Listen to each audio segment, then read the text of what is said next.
Keaton Fletcher, an assistant professor of industrial organizational psychology at Colorado State University. And I'm Mariana Arvon, an organizational psychologist who specializes in organization and talent development. And this is Healthy Work. Hey, this is Editing Keaton.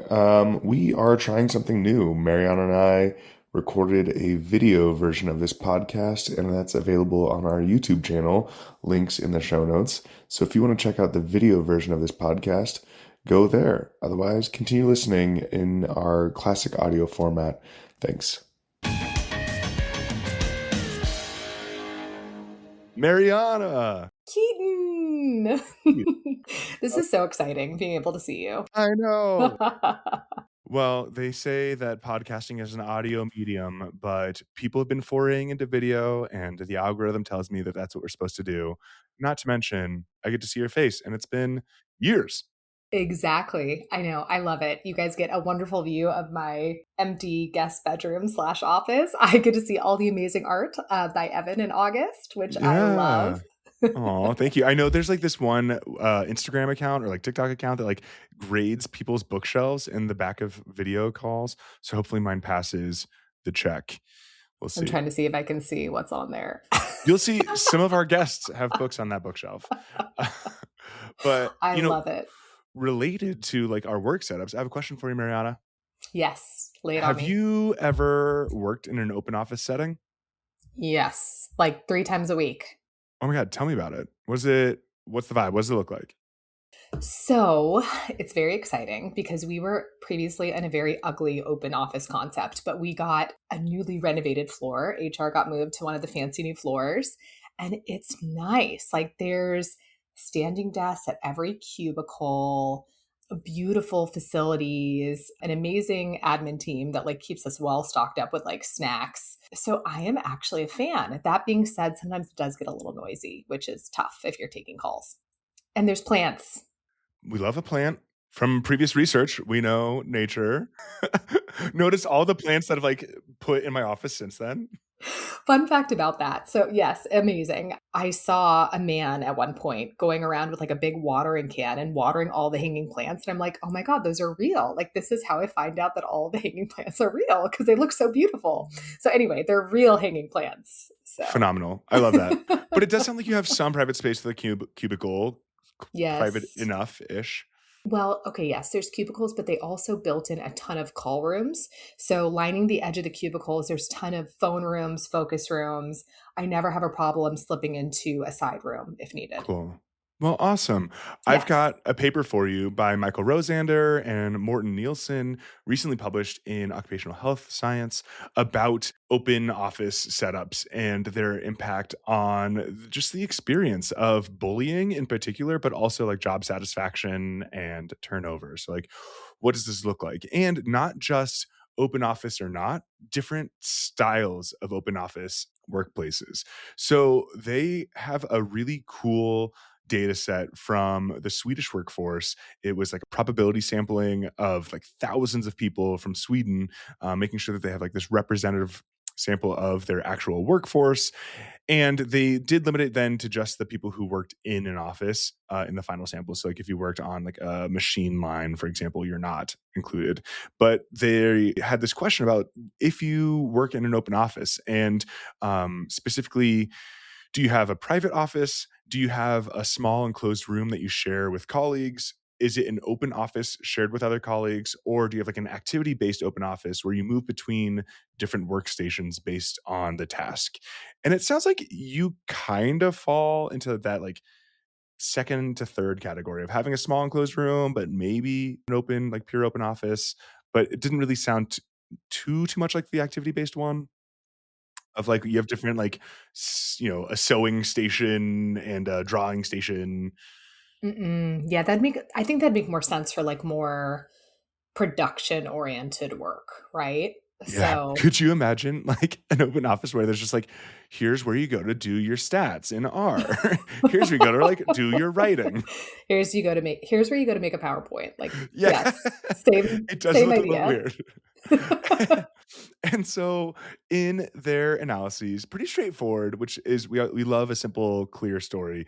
They found that you are 54% more likely to experience bullying in an open office setup compared to having a private office, which I think is wild.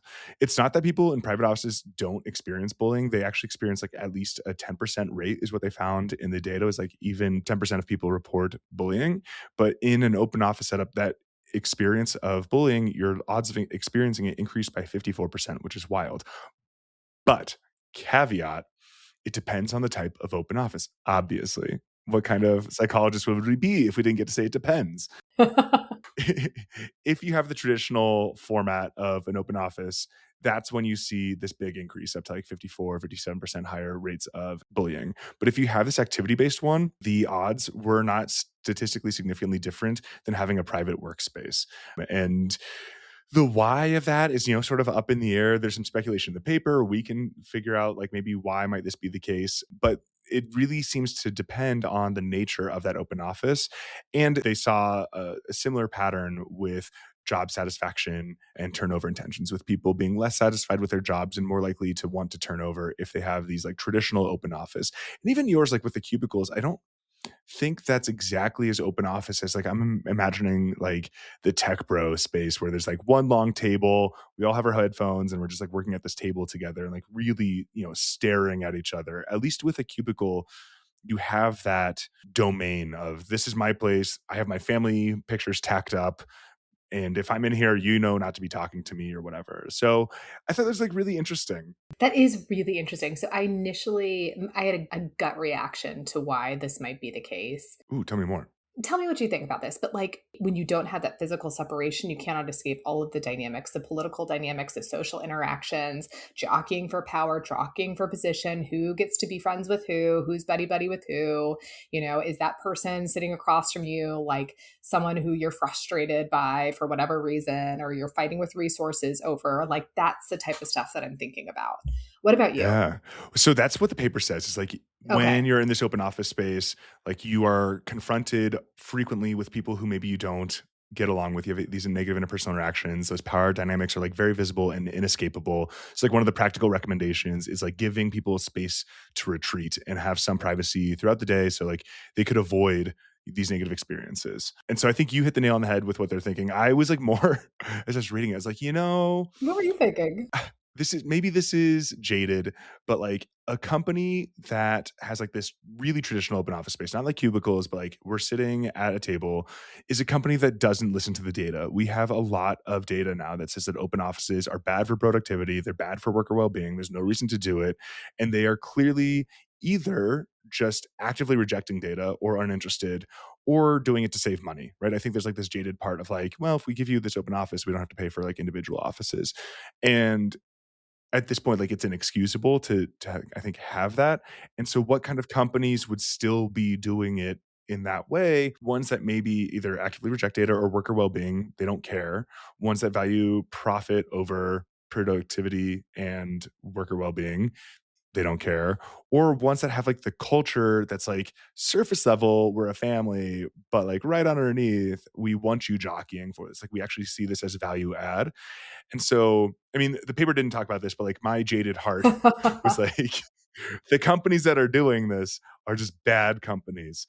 Well, this makes me think like I should have asked you up front what you meant by an open office. Cause like imagining everyone literally sitting at a table, that sounds like pure hell. Right? That truly does. That sounds horrific. Like Yeah. there's no way you can get comfortable.